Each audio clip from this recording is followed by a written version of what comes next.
আমাদের গ্রামের পাশ দিয়ে একটা নির্জন রাস্তা গেছে। এই রাস্তা দিয়েই সবাই প্রতিদিন বাজারে যেত। রাস্তার ধারে ছিল একটা অনেক পুরনো তাল গাছ। দিনে কিছু বোঝা যেত না, কিন্তু রাতে হি হি হি, রাত নামলেই তো আমার সময় শুরু হয়।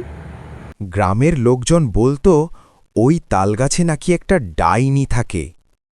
এই যে মানুষটা, বাজার নিয়ে যাচ্ছিস কোথায়? একটু দাঁড়া না। কে ডাকছে? এই অন্ধকারে কেউ আছে নাকি? এখানে তাকা, তোর বাজারটা আমাকে দে। আরে বাপরে, ডাইনি, আমার বাজার ছেড়ে দে।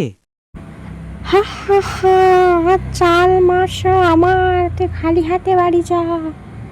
আবার আমার বাজার শেষ হয়ে গেল। এই ডাইনির হাত থেকে কেউ বাঁচাতে পারবে না? না, আর নয়, আজ আমি ডাইনির মুখোমুখি হব। তুই কে রে? আমার সামনে দাঁড়ানোর সাহস কি করে পেলি? লবণ, লঙ্কা আর লোহার শক্তি নিয়ে এসেছি। আজ তোর শেষ দিন। লবণ লোহা, না না, আমাকে ছেড়ে দে। ডাইনি পালিয়ে গেছে। আজ থেকে আমাদের রাস্তা নিরাপদ। কিন্তু মনে রেখো, রাতে ওই তালগাছের রাস্তা দিয়ে হাঁটার সময় একবার পিছনে তাকিয়ে নিও।